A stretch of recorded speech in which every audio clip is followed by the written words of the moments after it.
Hello guys. So ఇప్పుడే big boss అగ్ని పరీక్ష ఎపిసోడ్ 12 చూస్తే రావటం అవుతుంది. నాకు ఏమో ఈ ఎక్కువగా జడ్జెస్ని ఇవాళ ఎక్కువ చూసారనిపించింది. జడ్జెస్ కంటెస్టెంట్స్ అయ్యారు. కంటెస్టెంట్స్ కామ్గా జడ్జెస్ అయ్యారు. అండ్ శ్రీమ్కి కూడా కొంచెం కంటెస్టెంట్గా అగ్రెసివ్గా ఫైర్ అయింది. సో వీటన్నిటి గురించి క్లియర్గా ఎక్స్ప్లెయిన్ చేస్తాను, క్లియర్గా మాట్లాడుకుందాం, నా ఒపీనియన్ క్లియర్గా చెప్తాను. సో దానికంటే ముందు ప్లీజ్ లైక్ చేయండి, షేర్ చేయండి అండ్ సబ్స్క్రైబ్ చేయండి నా ఛానల్కి సన్నీ ఒపీనియన్స్. చేశారా అనుకుంటున్నాను. Thank you so much. So in డెప్త్లో మాట్లాడుకుందాం క్లియర్గా. సో ప్రతి ఎపిసోడ్లో ఇది ఒక స్టార్టింగ్ పాయింట్ అవుతుందండి. ఏంటి అంటే జడ్జెస్ గారి ఒక క్లాస్ పీకటం, మీరు ఫైర్ రావాలి, మీ ఫైర్ బయట తీయండి అని చెప్పేసి. కానీ వాళ్ళు అంతే సప్పగా సరే అన్నట్టు ఊగొట్టి తర్వాత అంతే నిద్ర ఈ చెవుతో వినేసి ఈ చెవులో వదిలేస్తారు చూడండి, అట్లా చేస్తున్నారు వాళ్ళు. సో ఆ ఫైర్ కనపడట్లేదు. స్టార్టింగ్లో చూపించిన ఆ ఫైర్ కానీ ఆ అగ్రెషన్ కానీ అది ఏం కనపడట్లేదండి నాకు అసలు. అయితే ఈ రీసెంట్ ఎపిసోడ్స్లో ఎక్కడ ఏదైనా వీళ్ళు ఫిజికల్ గేమ్ పెడితే బాగుండేమో, ఇంకా ఆ ఫైర్ బయటికి రావడానికి వీళ్ళకి ఫిజికల్ గేమే కావాలేమో అనుకుంటున్నాను నేను. సో లైన్గా వెళ్ళిపోదాం, ఒక్కొక్కరి గురించి క్లియర్గా మాట్లాడుకుందాం. బ్యాడ్జెస్ పెట్టారు, బ్యాడ్జెస్ అదే ఒక మినీ టాస్క్, బ్యాడ్జెస్ పెట్టారు. ఇవాళ టాస్క్లో లీడర్ కానీ టీం కానీ ఏం లేవు. డిబేట్ జరగాలి, వాళ్ళు కొంచెం మాట్లాడుకోవాలి. అసలు ఈ టాస్క్ ఎందుకు పెట్టారండి? వాళ్ళు ఒక పాయింట్ రైజ్ చేస్తే మీరు మొహం మీద ఎలా మాట్లాడగలరు, ఒక పాయింట్ ఎలా చెప్పగలరు అనే దాని మీద వీళ్ళు పెట్టిన టాస్క్ ఇది. సో మీరు దాంట్లో కూడా సప్పగా దీని ఏమంటారు, ఒక సేఫ్టీ సైడ్లో సేఫ్ గేమ్ ఆడేద్దాం అన్నట్టు ఆడుతున్నారేమో అనిపించింది. ఫస్ట్ ఏమో శ్రేయ గారు అగైన్ సేమ్ సేఫ్ గేమ్. మీరు అక్కడ పాయింట్ ఏంటంటే ఒక నెగిటివ్ పాయింట్ని ఒక మనిషి మీద మొహం మీద ఎలా గట్టిగా మాట్లాడగలరు, ఎలా చెప్పగలరు, మొహం మీద ఎలా చెప్పగలరు అనేది పాయింట్. మీరు అలా కాకుండా క్లెవర్ అని తీసుకొని శ్రీజ గారు చాలా క్లవర్గా ఆడారు ఇప్పుడు దాకా అన్నిట్లో అని చెప్పడం, అది ఏమాత్రం బాగుంది, ఏమాత్రం ఫైర్ ఉంది దాంట్లో చెప్పండి, ఏమాత్రం ఇంట్రెస్ట్ ఉంటుంది దాంట్లో. సో అప్పటికి జడ్జెస్ క్లియర్గా ఇంటర్వ్యూ అయ్యి అప్పటికి అడిగారు, క్లవర్ అంటే ఓవర్ క్లవర్ కూడా ఉంటారు, వాళ్ళు కూడా ఉంటారు, ఇందులో ఏ క్లవరు అని చెప్పి కూడా అడిగారు అప్పటికి. అయినా తన అబ్బే అదేం లేదు, ఏదో కొన్ని పాయింట్లు తగ్గించుకొని క్లవర్గా ఆడండి, బాగా ఆడుతున్నారు అని చెప్పి మునగ చెట్టు ఎక్కిస్తున్నారు. సో శ్రీజ గారు ఆ మునగ చెట్టు ఎక్కితేనే వాళ్ళు సరిగ్గా ఆడట్లేదు. శ్రీజ గారు మీరు ఆ మునగ చెట్టు ఎక్కకుండా మీలో ఉన్న ఫైర్ బేడీస్ వచ్చి బాగా ఆడితే బాగుండేమో, ఇంకా ఇంట్రెస్టింగ్ ఉంటుంది నాకు తెలిసినంత వరకు. ఎందుకంటే చూసిన కంటెస్టెంట్స్ అందరిలో కొంచెం ఫైర్గా గట్టిగా బాగా ఆడుతుంది తిను, హరీష్ గారు, కొంతమంది ఉన్నారు, ఏం పేరు సరిగ్గా ఫాస్ట్గా రావట్లేదు కానీ ప్రియా గారు, వీళ్ళు ఉన్నారు. సో వీళ్ళకి మునగ చెట్టు ఎక్కకుండా వీళ్ళు కొంచెం వీళ్ళని పుష్ చేయండి. మీరు ఇంకా నెగిటివ్ పాయింట్స్ చెప్పండి, నెగిటివ్ పాయింట్స్ చెప్తే వాళ్ళు ఇంకా బయటకు వస్తారు, బయటికి వాళ్ళ లేయర్స్ బయట చూడొచ్చు. సో శ్రేయ ఫుల్ ఆన్ చెప్పిన రీజన్ కరెక్టే, బట్ అనవసరంగా ఆ పాయింట్ తీసుకున్నారు అనిపించింది. నెక్స్ట్ వచ్చేసరికి దివ్య గారు ఓవర్ స్మార్ట్ అనేది మనీష్ గారికి ఇచ్చారు. Exactly correct point. ఎందుకంటే తను ఇప్పుడు దాకా ఆడిన గేమ్స్ అన్నిట్లో నేను చాలా తెలివిగల్లో ఉండి నేను చాలా తెలివిగల్లో ప్లే చేస్తున్నాను అనుకుంటున్నారు. కానీ ఈవెన్ జడ్జెస్ కూడా వీళ్ళందరూ ఆయన్ని తెలివిగల్లోడు తెలివిగల్లోడు తెలివిగల్లోడు అంటున్నారు. అది ఆయన మైండ్లోకి ఎక్కేసినట్టు ఉంది. రియాలిటీలోకి వస్తే అసలు ఆయన ఇంతవరకు తెలివిగా ఆడిన గేమ్లో అయితే నాకు ఇప్పుడు కనపడలేదు. స్మార్ట్గా ఆడిన గేమ్ కానీ, బాగా స్ట్రాటజీ ప్లే చేసిన గేమ్ కానీ, అలాంటివి అయితే నాకు ఇప్పుడు దాకా ఎక్కడా కనపడలేదు. ఈవెన్ ఫోకస్ గేమ్స్లో, అబ్జర్వేషన్ గేమ్స్లో, లైక్ మైండ్ పెట్టే గేమ్స్లో కూడా ఆయన ఓడిపోయారు. ఇంకక్కడ ఆయన తెలివి ఎక్కడ ఉందని చెప్పండి, నాకు అర్థం కావట్లేదు. సో అక్కడ దివ్య గారు ఇచ్చిన కరెక్ట్ పాయింట్. ఆయన డిఫెండ్ చేసుకోవడం కూడా సరిగ్గా డిఫెండ్ చేసుకోలేకపోయారు. నెక్స్ట్ వచ్చేసరికి ప్రియా గారు ఆ బోరింగ్ క్యాండిడేట్ అని షకీబ్ గారికి ఇచ్చారు. ఈయన బోరింగ్ కాదండి నా ఉద్దేశంలో. అయితే నేను ఇచ్చే ట్యాగ్ ఏంటంటే కన్ఫ్యూజ్డ్. ఇది క్లియర్, ప్రెటీ క్లియర్. నేను ఎప్పుడో స్టార్టింగ్ చెప్తున్నా ఈయన గురించి. ఈయనకి టాస్క్ అర్థం చేసుకోవడం రాదు ఫస్ట్ ఆఫ్ ఆల్. లేకపోతే ఒక పాయింట్ని ఇచ్చినప్పుడు ఆ పాయింట్ని అర్థం చేసుకోవడం రాదు. ఈయనకి క్లియర్గా ఒక మైండ్లో ఒక పాయింట్ ఉండేది, ఆ పాయింట్ బయట పెట్టేస్తాడు. సో అది very very wrong behaviour, very very wrong personality Shakib గారి గురించి. ఆయన్ని ఇంకేం లేదు అయింది. మళ్ళీ ఆయన టాప్ కంటెస్టెంటే, బాగా ఆడే కంటెస్టెంటే. బట్ ప్రాబ్లం ఏంటి అంటే అర్థం చేసుకుపోవడం ఆయనకి ప్రాబ్లం. ఏది క్లియర్గా అర్థం చేసుకోలేరు ఆయన. ఆ అర్థం చేసుకునే క్లారిటీ ఉండి, ఆ క్లారిటీ ఆఫ్ థాట్ ఉంటే చాలా అంటే చాలా టాప్ ప్లేయర్ అయ్యేవారు అండ్ టాప్లో ఉండేవారు. ప్రెసిడెంట్ అయితే వీక్లో ఉన్నారు. సో నాకు తెలిసి ఇంకా 2 ఎపిసోడ్లో ఉన్నాయి కాబట్టి ఆయన తెలిసి ఆయన బకిలప్ అవ్వాలి, కొంచెం ఇంకా ఆయన పుష్ చేసుకోవాలి ఆయన బౌండరీస్ని. నెక్స్ట్ వచ్చేసరికి సో ఇచ్చిన ట్యాగ్ లైన్ అయితే కరెక్టే. ట్యాగ్ లైన్ కరెక్ట్ కాదు, బోరింగ్ అయితే కాదు. బట్ ఇచ్చిన పర్సన్కి సరిగ్గా ఆడలేదు, ఎక్కువ ఈ పాయింట్ రావాలి ఏంటిదంటే కన్ఫ్యూజ్డ్ అని చెప్పేసి. ఎందుకంటే అక్కడ ఆయన డిఫెండ్ చేసుకోవడం కూడా వెరీ కన్ఫ్యూజ్ అయ్యాడు. నేను వీళ్ళ బోరింగ్ కాదు అది ఇది అని చెప్పేసి. సో అదండి షాకిబ్ గారి గురించి. అండ్ నెక్స్ట్ వచ్చేసరికి హరీష్ గారు హిపోక్రట్ ఇవ్వడం శ్వేత గారికి. మాకేంటంటే మీరు పర్సనల్గా మీకు 100 ఉండనివ్వండి, మీకు 100 జరగనివ్వండి, మాకు సంబంధం లేదు. మాకు షోలో ఏం జరుగుతుంది దాని మీద మాత్రమే నేను ఒపీనియన్ ఇవ్వగలను. ఎవరైనా ఒపీనియన్ ఇచ్చేది దాని మీద మాత్రమే. సో మీరు పర్సనల్గా శ్వేత గారు టిష్యూ పేపర్లు విసిరేస్తారా, అలా ఉంటారా, ఇలా ఉంటారా అని మాకు అనవసరం. అదంతా వాళ్ళు బయట పర్సనాలిటీస్ మాకు సంబంధం లేదు. వాళ్ళు ఇన్సైడ్ ఆఫ్ ద టాస్క్లో ఎలా బిహేవ్ చేస్తున్నారు, టాస్క్లో ఎలా ఆడుతున్నారు, గేమ్లో ఎలా ఉన్నారు, బయట ఆ ఎపిసోడ్ మొత్తంలో దాని మీద మాత్రమే బేస్డ్ ఆన్ ఒపీనియన్ మేము ఇవ్వగలం, పాస్ చేయగలం. సో అదైతే వెరీ వెరీ రాంగ్ థింగ్ హిపోక్రెట్ అనటం. హిపోక్రెట్ అంటే ఏంటంటే చేసేదొకటి, చెప్పేదొకటి, చేసేదొకటి అని. ఆయన చెవులోకి వచ్చి ఆయన బాగా ఆడారు అని చెప్పేది ఆయనకు ఒక్కడికే తెలుస్తుంది. ఎవరికి తెలియదు, అక్కడ ఉన్న వాళ్ళు ఎవరికి కానీ, లేకపోతే బిగ్ బాస్ టీం వాళ్ళకి కానీ ఎవరికి తెలియదు కదా ఆయన ఆ మాట అందా లేదా అని చెప్పేసి. అది వస్తుంది ఆయన పర్సనల్ ఒపీనియన్. అది తీసుకొచ్చి ఇక్కడ హిపోక్రెట్ ఇవ్వడం నాకు ఎందుకు రాంగ్ అనిపించింది. ఆయన మంచిగా పాయింట్లు చెప్తాడు, మంచిగా మాట్లాడతారని తెలుసు, కానీ ఇవాళైతే రాంగ్ స్టెప్ వేసారా అనిపించింది నాకు. ఇంకోటి ఏమైనా తీసుకొని ట్యాగ్ ఇంకెవరికైనా ఇచ్చింటే బాగుండేదేమో. సో అక్కడ ఆయన ఫెయిల్ అయ్యారు. నెక్స్ట్ వచ్చేసరికి ప్రసన్న గారు అండి. సో నాకు అర్థం కాదు, అట్లా ప్రసన్న గారు రెండు అవుతారండి. ఏదైనా రెండు ఉండొచ్చు నా ఒపీనియన్ ప్రకారం. ఎయిదర్ పూర్తిగా మంచోరు, లేకపోతే ఎయిదర్ పూర్తిగా ఇంట్రోవర్ట్ పర్సన్. ఈ రెండిట్లో ఏదో ఒకటి ఆయన. మంచోళ్ళు కానీ ఇంట్రోవర్ట్ కానీ. ఎందుకంటే మంచోళ్ళకి ఏమవుతుందంటే అమ్మో చెప్పకూడదు పాపం కదా, ఎలా చెప్తా, ఆయన మీద మొహం మీద ఎలా చెప్పగలం, ఇలాంటి మనస్తత్వం ఉంటుంది. ఇంట్రోవర్ట్కి ఏంది అంటే ఇప్పుడు ఇలాంటి పాయింట్ చెప్తే బయటకు ఎలా వెళ్తుంది, ఎలా రిఫ్లెక్ట్ అవుతుంది, అమ్మో నేనేమో నెగిటివ్ అయిపోతానేమో, ఇలాంటి చెప్పకూడదు. ఆయనకి ఉంటాయి, మైండ్లో థాట్స్ ఉంటాయి, కానీ అవి చెప్పకూడదేమో అన్నట్టు ఉంటారు. సో ఈ రెండిట్లో ఏదో ఒకటి.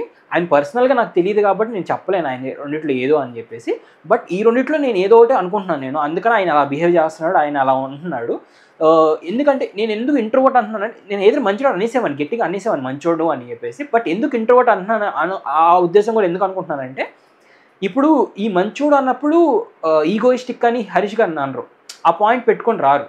సో ఆయనకు ఉన్నాయి, మైండ్లో థాట్స్ ఉన్నాయి. బట్ ఏంటంటే చెప్పితే ఏం నెగిటివ్ అయిపోతానేమో, లేకపోతే చెప్పకుండా ఆగిపోతాం, ఎందుకంటే ఆయన నోటి దాకా వస్తుంది ఆగిపోతున్నాడు అనిపిస్తుంది నాకు చూసినంత వరకు. నేను చూసిన ఎక్స్ప్రెషన్స్ కానీ అంతవరకు. ఎందుకంటే ఏడు దాకా వస్తుంది అలా ఆపేస్తున్నారు, వద్దు చెప్పను అన్నట్టు అయిపోతున్నారు.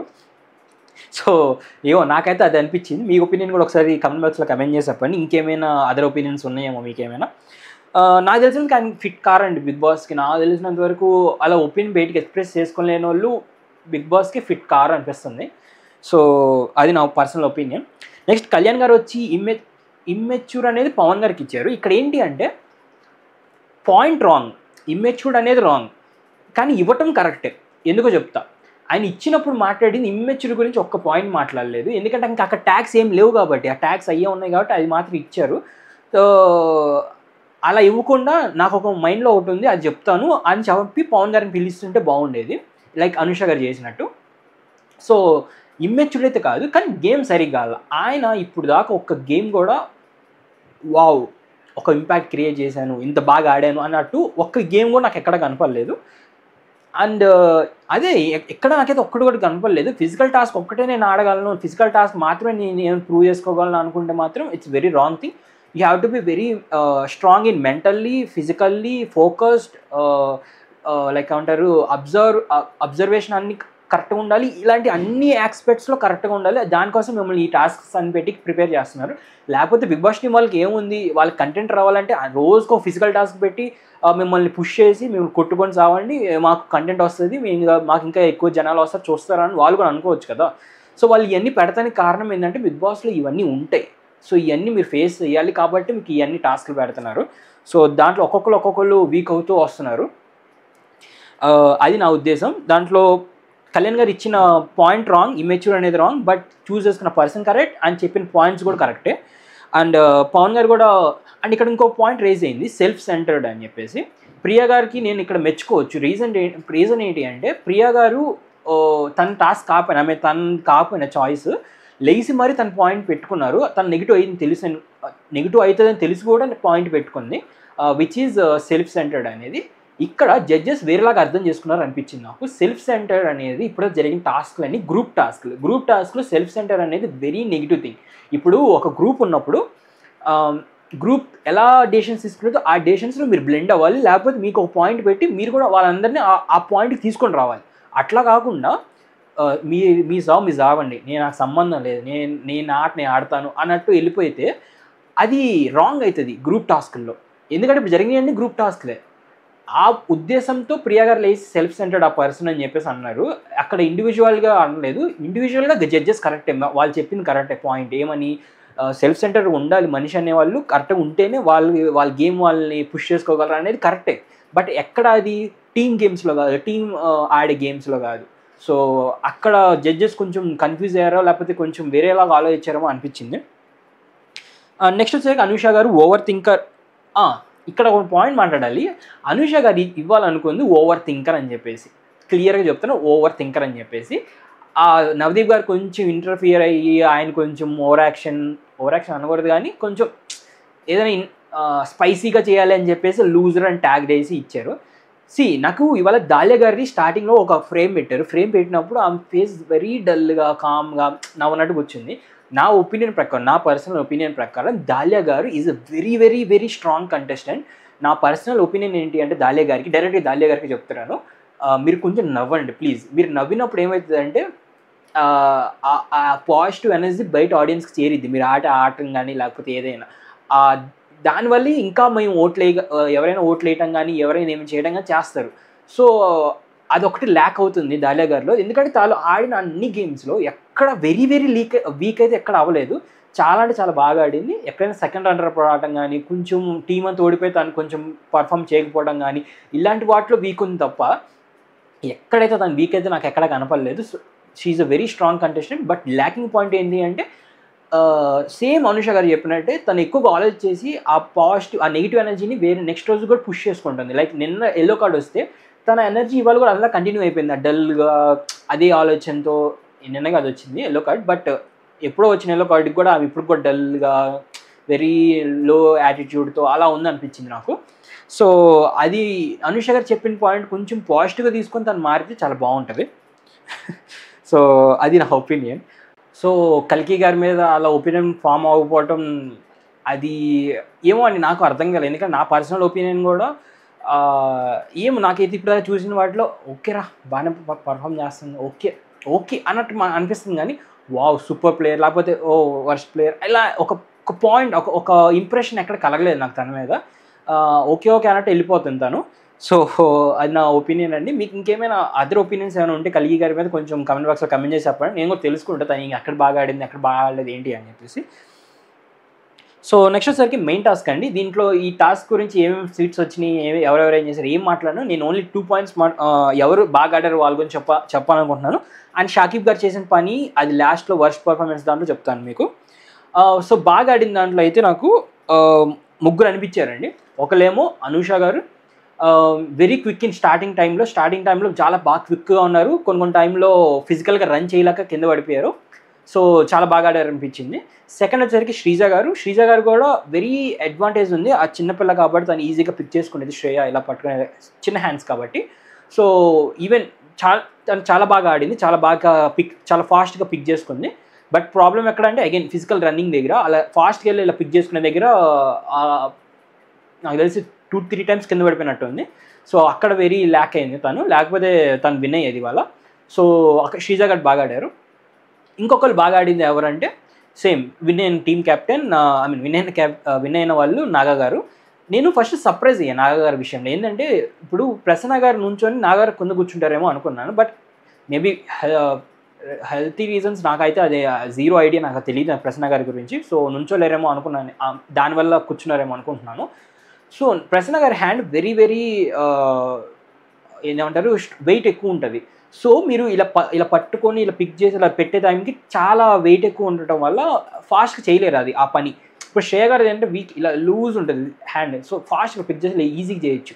బట్ ప్రసన్న గారు అలా ఉండదు హ్యాండ్, చాలా జాగ్రత్తగా పట్టుకొని పెట్టాలి, ఆ టైం ఎక్కువ తీసుకునేది. సో అక్కడ నాగ గారు ఏ స్ట్రాటజీ ప్లే చేశారో నాకైతే తెలియట్లేదు, కానీ బాగా ఆడారు, చాలా అంటే చాలా బాగా ఆడారు.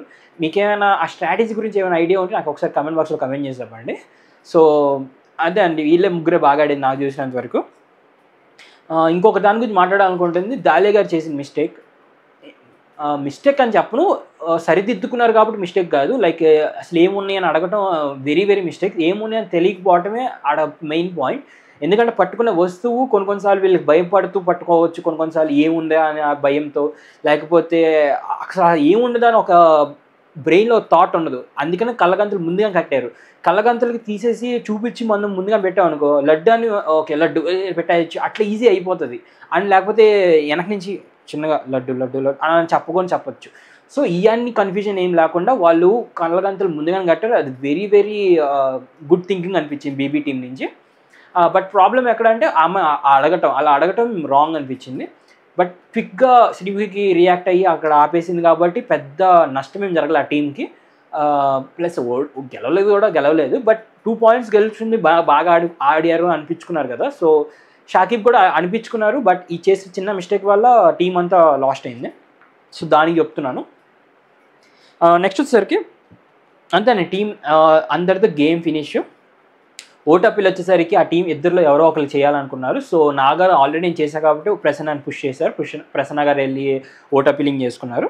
అండ్ వాల్యుబుల్ ప్లేయర్ వచ్చేసరికి నా ఉద్దేశంలో కూడా నాగా గారే. అంటే రీజన్ ఏంటి అంటే చాలా బాగా డిఫెండ్ చేసుకున్నారు. డిఫెండ్ చేసుకోవడానికి పాయింట్ లేకపోయినా కూడా నేను ఇచ్చిన ఉద్దేశం కాదని చాలా క్లియర్గా చెప్పారు. ఆయన గేమ్ నాకు బాగా నచ్చింది. అభిజిత్ గారు చెప్పినట్టు ఒక గేమ్ని 100 విధాలుగా ఆడవచ్చు, కానీ ఈయన ఆడే విధానం వెరీ హానెస్ట్గా అనిపిస్తుంది, చాలా బాగా అనిపిస్తుంది. సో చూడటానికి కూడా ఇప్పుడు నాకు మొన్నటిదాకా యావరేజ్ ప్లేయర్ అనుకున్నా కానీ ఇప్పుడు కొంచెం టాప్ ప్లేయర్లోకి వెళ్ళారు. ఆయన బాగా ఆడుతున్నారు. అసలు 2 స్టార్స్ కూడా వచ్చినాయి. సో ఇవాళ వాల్యుబుల్ ప్లేయర్ వచ్చేసరికి నా ఉద్దేశంలో కూడా నాగా గారే. అండ్ ఇంకా వర్స్ట్ పర్ఫార్మెన్స్ గురించి మాట్లాడుకుందామండి. ఫస్ట్ వర్స్ట్ పర్ఫార్మెన్స్ ప్రసన్న గారు. మీకు ఆల్రెడీ చెప్పాను, ఏదైనా ఇంట్రోవర్ట్ కానీ లేకపోతే మంచివారు కాబట్టి ఈ రెండిట్లో ఏదో ఉద్దేశంతో ఉండే ఆయన బయట పెట్టుకోవట్లే ఆయన పాయింట్స్ అండి. ఆయన మాటలు కూడా మీరు ఒకసారి గమనిస్తే లాస్ట్లో కొన్ని మాటలు ఉన్నారు. ఏమని వాళ్ళని నెగిటివ్ చేయడం, లేకపోతే నేను నెగిటివ్ అయిపోతే నాకు ఇష్టం ఉండదు, ఇలా పాయింట్లు బయట పెట్టి అన్నారు. ఇక్కడ ఉద్దేశం మీరు నెగిటివ్ అయిపోతారో లేకపోతే వాళ్ళని తప్పు చేయమనడం, వాళ్ళు తప్పు చేస్తున్నారో ఈ పాయింట్లు కాదు అక్కడ పాయింట్. మీరు గట్టిగా మీ ఒపీనియన్ మీరు బయట చెప్పుకోవాలి, మీరు ఎక్స్ప్రెస్ చేయాలి. మీరు అంత గట్టిగా ఉంటేనే రేపు బిగ్ బాస్లో ఏ సిచ్యువేషన్ వచ్చినా మీరు కరెక్ట్గా మాట్లాడగలరు, లాస్ట్ దాకా ఉండగలరు. ఆ మైండ్ సెట్ని క్రియేట్ చేస్తుంది ఈ టాస్క్. సో మీరు ఆ టాస్క్లో ఫెయిల్ అవ్వటం అనేది అండ్ మీరు ఈ మాటలు చెప్పడం అనేది కొంచెం కాంట్రడిక్టింగ్గా ఉంది. అంటే మంచోరు అన్నదానికి లేకపోతే ఈ చెప్పే మాటలకి. సో కాంట్రడిక్టింగ్గా ఉండటం వల్ల నాకేం అనిపించలేదు ఆయన గురించి. ఆయన చెప్పాక ఇప్పటిదాకా ఆయన ఇంతవరకు ఏ టాస్క్ పర్ఫామ్ చేయలేదు. ఈయన కొంచెం బిగ్ బాస్ టీం వెళ్ళటం కూడా వేస్టే. ఆయన ఎందుకంటే ఆయన హ్యాపీగా ఆయన లైఫ్ని లీడ్ చేసుకోవడం బెస్ట్. ఆయన చెప్పాలనుకున్న పాయింట్ అయితే చెప్పేశాడు, ఇలా ఇన్స్పైరింగ్ అవ్వాలి అని చెప్పేసి. నాకు తెలిసి అందరూ ఆ పాయింట్ అయితే బయట ప్రచారం చేసే ఉంటారు. ప్రసన్న గారితో ప్రసన్న గారి inspiring life story very inspiring అని చెప్పేసి. సో నాకు తెలిసి ఆయన వెళ్ళాలనుకున్న ఉద్దేశం అయితే ఫుల్ఫిల్ అయిపోయింది అనుకుంటున్నాను నేను. సో బికాజ్ ఆయన గేమ్ పరంగా నేను చెప్తున్నాను, గేమ్ పరంగా అయితే ఆయన ఇంతవరకు ఎక్కడ ఒక్క గేమ్ కూడా క్లియర్గా ఆడినట్టు లేకపోతే ఆయన క్లియర్గా అర్థమైనట్టు ఎక్కడ లేదు. సో నాట్ ఫిట్ అనిపించింది నాకైతే బిగ్ బాస్లో. ఎందుకంటే చెప్పాక ఈ మాట్లాడే మైండ్ సెట్ లేనప్పుడు ఇలాంటి చేయనప్పుడు అగైన్ ఫిజికలీగా కూడా ఆయన నాకు తెలుసు కొన్ని గేములు ఎక్కువ చేయలేకపోతున్నారు. సో నాట్ ఫిట్ అనిపించింది నా ఉద్దేశం ప్రకారం. అండ్ నెక్స్ట్ వచ్చేసరికి షాకిబ్ది మాట్లాడటానికి 2 పాయింట్స్ ఉన్నాయండి. ఒకటి నెగిటివ్ పాయింట్ ఉంది, ఒకటి పాజిటివ్ పాయింట్, రెండు మాట్లాడతా. ఫస్ట్ నెగిటివ్ మాట్లాడతా. నెగిటివ్ పాయింట్ ఏంటి అంటే అక్కడ శ్రీముఖి ఇక్కడ అరవటం కరెక్టే, నా ఉద్దేశంలో కరెక్టే. రీజన్ ఏంటో చెప్తా. శ్రీముఖి గారి గేమ్ క్లియర్గా స్టార్ట్ చేసే ముందు వీళ్ళకి 2 మినిట్స్ ఇచ్చారు. 2 మినిట్స్ ఎంత మినిట్స్ నాకు తెలియదు, ఇచ్చారు, టైం ఇచ్చారు వీళ్ళని ప్రిపేర్ అవ్వమని చెప్పేసి. అప్పుడే మీరు క్లియర్గా ఏ బాల్ ఎలా తీసుకోవాలి, ఎలా పికప్ చేసుకోవాలి, ఎలా పెట్టుకోవాలి అని మీరు అప్పుడే క్లియర్గా ఆ ప్రాక్టీస్ చేయాలి. మీరు మాట్లాడతాం కాదు మెయిన్ ఇంపార్టెంట్, ప్రాక్టీస్ చేయడం ఇంపార్టెంట్. రీజన్ ఏంటి అంటే అక్కడ గేమ్ ఏంటి అంటే ఇలా పిక్ చేయడం గేమ్ కాదు. పిక్ చేయడం ఈజీగానే పిక్ చేయొచ్చు, కానీ ఈ చేతిలో ట్రాన్స్ఫర్ చేసుకొని ఈ చెయ్యి అక్కడ ఖాళీగా ఏ బాల్లో ఉన్నది పెడతమేదే పెద్ద టాస్క్. మీరు మిగతా గేమ్ అంతా అబ్జర్వ్ చేయండి, అందరికీ అక్కడే పోతుంది. అదే మెయిన్ గేమ్. అక్కడ పట్టుకోవడం మెయిన్ గేమ్ కాదు, పట్టుకొని అది తీసుకుని వెళ్ళి అక్కడ ఎక్కడ ఖాళీగా ఉందో ఆ బౌల్లో వేయటం మెయిన్ గేమ్. సో అక్కడ ప్రాక్టీస్ షాకిబ్ గారు చేపిస్తుంది అది ప్రియా గారి చేత. తీసుకొని వెళ్ళి ఎక్కడ ఖాళీగా ఉన్నాయో అది చూపిస్తున్నారు ఇలా రైట్ హ్యాండ్తో. అప్పుడు ఏమైపోద్ది అంటే ఇక్కడ లేదు బౌల్ అక్కడ ఉన్నట్టు ఆ హ్యాండ్కి తెలిసిపోతుంది నెక్స్ట్ ఆట ఆడినప్పుడు. సో ఇలా పట్టుకుని బట్టి ఇలా వేసేస్తాం ఈజీగా. అప్పుడు ఈజీ అయిపోద్ది, అడ్వాంటేజ్ వచ్చింది షాకిబ్ గారికి. క్లియర్ అన్ఫేర్ జరుగుతుంది అక్కడ. సో అందుకనే శ్రీముఖి గారు సీరియస్ అయ్యారు, దాంట్లో తప్పే లేదు. షాకిబ్ చేసిన చాలా అంటే చాలా రాంగ్ మిస్టేక్ అక్కడ. అలా ప్రాక్టీస్ చేయటం, ఎందుకంటే అన్ఫేర్ జరుగుతుంది, మొత్తం గేమ్ అంతా అన్ఫేర్ అవుతుంది, మిగతా వాళ్ళందరికీ అది డిసడ్వాంటేజ్ అవుతుంది. సో అది ఒక పాయింట్, అది నెగిటివ్ పాయింట్. పాజిటివ్ పాయింట్కి వద్దాం. పాజిటివ్ పాయింట్ ఏంటి అంటే, నేను ఎపిసోడ్లో కూడా అదే చెప్పాను, ఎవరో ఒకళ్ళు లెగిసి కంటెస్టెంట్ మాకు రూల్స్ అర్థం కావట్లేదు, మీరు లేకపోతే మీరు క్లియర్గా ఎక్స్ప్లెయిన్ చేయట్లేదు టాస్క్, ఇంకొంచెం క్లియర్గా ఎక్స్ప్లెయిన్ చేయండి, ఇంకా రూల్స్ ఏమైనా ఉన్నాయో చెప్పండి మాకు అని చెప్పేసి ఏ కంటెస్టెంట్స్ లెగవలేదు అని చెప్పేసి నేను అడిగాను నేను నా వీడియోలో. సేమ్ అది ఇవాళ షాకిబ్ చేశాడు. క్లియర్గా నాకు చాలా బాగా నచ్చింది అలా మాట్లాడటం. మీరు క్లియర్గా చెప్పలేదు, దాంట్లో రూల్ బుక్లో అది ఉందా, అది లేదు. రేపు ఈవెన్ బిగ్ బాస్లోకి వెళ్ళిన తర్వాత కూడా మీరు బిగ్ బాస్ని కూడా మీరు ప్రశ్నించవచ్చు ఇలా, దాని టాస్క్లో ఇది లేదు అది లేదు అని చెప్పేసి. అంతేగాని మీరు జడ్జెస్ని ఇంకేం అనకూడదు, వీళ్ళు ఒక కింగ్స్, వీళ్ళు దేవుళ్ళు, వీళ్ళు పెట్టిన రూల్స్, లేకపోతే వీళ్ళు మాట్లాడేదే మాటలు అన్నట్టు వీళ్ళు చేయకూడదు, తప్పు అనేది. నాకు అందులో వీళ్ళు కొంచెం ఓవర్ రియాక్ట్ అయ్యారనిపించింది జ్యూరీ అంతా, లైక్ అభిజిత్ గారు కానీ, బిందు మాధవి గారు కానీ, నవదీప్ గారు కానీ చాలా ఓవర్గా రియాక్ట్ అయ్యారనిపించింది. అందులో షాకిబ్ గారు చేసిన తప్పే లేదు, చాలా అంటే చాలా బ్యూటిఫుల్గా చాలా మంచిగా అడిగారు ఇంకా పాయింట్స్, రూల్స్లో అవి లేవు కదా, ఇంకా పెట్టాల్సి మీరు ముందుగా క్లియర్గా చెప్పలేదు నాకు అని చెప్పేసి. ఇప్పుడు వీళ్ళు చేయడం వల్ల ఏమవుతుందంటే, ఇలా రియాక్ట్ అవ్వటం వల్ల మిగతా కంటెస్టెంట్స్కి అందరికీ, మిగతా 14 మందికి ఒక మైండ్లో ఒక పడిపోతుంది, అమ్మో ఇంకా అసలు క్వశ్చన్ చేయకూడదు, వీళ్ళు క్వశ్చన్ చేసి ఇలా హైప్ అయిపోతున్నారు, ఇంకా క్వశ్చన్ చేయకూడదు, మళ్ళీ లేకపోతే నెగిటివ్ ఎల్లో కార్డ్ ఇస్తారు, దానికి కూడా ఎల్లో కార్డ్ ఇస్తారేమో అని చెప్పేసి వీళ్ళు భయపడతారు ఇంకా 2 ఎపిసోడ్స్లో కూడా. అప్పుడు ఇంకా ఇంట్రెస్టింగ్ ఏమనిపించదు, వీళ్ళు ఇంకా క్వశ్చన్ చేయడానికి ఏమి ఉండదు. సో అది కొంచెం వెరీ నెగిటివ్ అనిపించింది నాకు ఈ బిగ్ బాస్ టీం వాళ్ళ వైపు నుంచి. అంతే అండి, నా ఉద్దేశం ప్రకారం అయితే నేనేమైనా మిస్ అయ్యి ఉంటే ఈ ఎపిసోడ్లో నాకు ఎవరైనా కమెంట్ బాక్స్లో కమెంట్ చేసి చెప్పండి. ఆ పాయింట్ల గురించి పట్టుకొని నెక్స్ట్ ఎపిసోడ్లో మళ్ళీ క్లియర్ చేస్తాను మీకు. And that's all from today guys. Thank you so much. Your signing off Sunny.